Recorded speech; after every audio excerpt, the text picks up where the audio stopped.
didn't really have community in Berlin. Like I didn't really have access to that part of my identity. So that came a little bit later. And I came out as queer first, and then as non-binary a little bit later. Okay.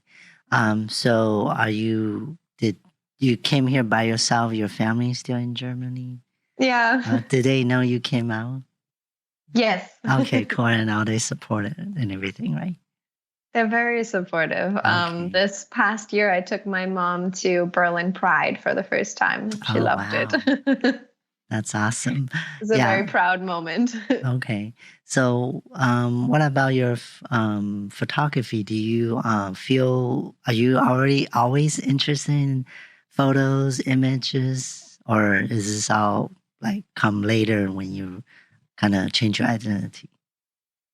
Photography came first. Okay. I started doing photography when I was 7. Wow. Yeah. My dad was a hobby photographer, Uh-huh. and I'm an only child, so Right.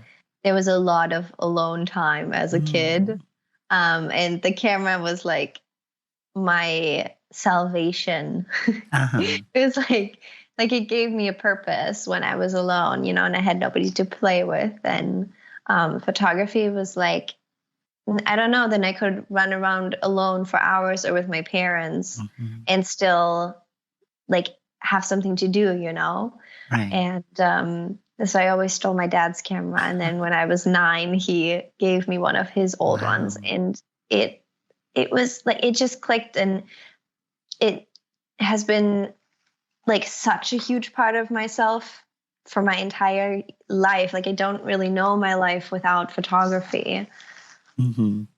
Okay. And did he like teach you how to use it, or did you Yeah. just oh, really? So, Yeah. okay, can I mean, you I went to college for it later too, but he showed me all of the like basics and stuff. And when he bought me my first DSLR, he would make these like spreadsheets of, because then it's like operating a computer, so you have lots of elements of a camera, like the ISO and the shutter speed and the Mhm. aperture, like when you really want to know what you're doing, and they're all related. Mm. And they all have ratios to one another. So he would like, I was like 15, and he would make these spreadsheets and he would quiz me on it so that I Wow. knew them by heart. Okay. So I'm a little bit old school, so I want to ask you this. Have you experienced the real film camera? Yes, So yes. how about go in a dark room and develop? Have you done Yes. that? That's so Uh, cool. yeah, I Yeah, because love I it. took that in college too, so it's very Yeah, fun me too. experience. Yeah.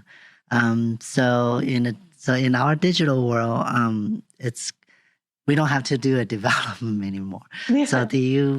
do you see the quality difference, or pretty much the same, or do you think digital can give you more creative, like you can Photoshop and all that apps and AI stuff? I love both, I have to say. For work, I tend to use more digital these days just because there's, always this risk element with analog that something can go wrong. Okay, But I true. love both. I think analog gives you a different approach, because you can't take hundreds of photos. You have to be very like precise about Right. what you're capturing, and it's a little Exactly. bit slower too. But Hmm. I think there's such an amazing nostalgic quality, and there's something about the granularity of photos when they're on film. It's like it feels like you can touch it. And sometimes with digital, we try to recreate that, but yeah, I think like to a certain degree, sometimes it feels a little more disposable, right? If you can take 1,000 pictures. Right. And I still like to feel the print actually, because we Yeah. take so many and save it on the cloud, and we it's there forever. But when you print it out and you see it, you feel different. That's how I personally felt. Yeah. I agree Um, with you.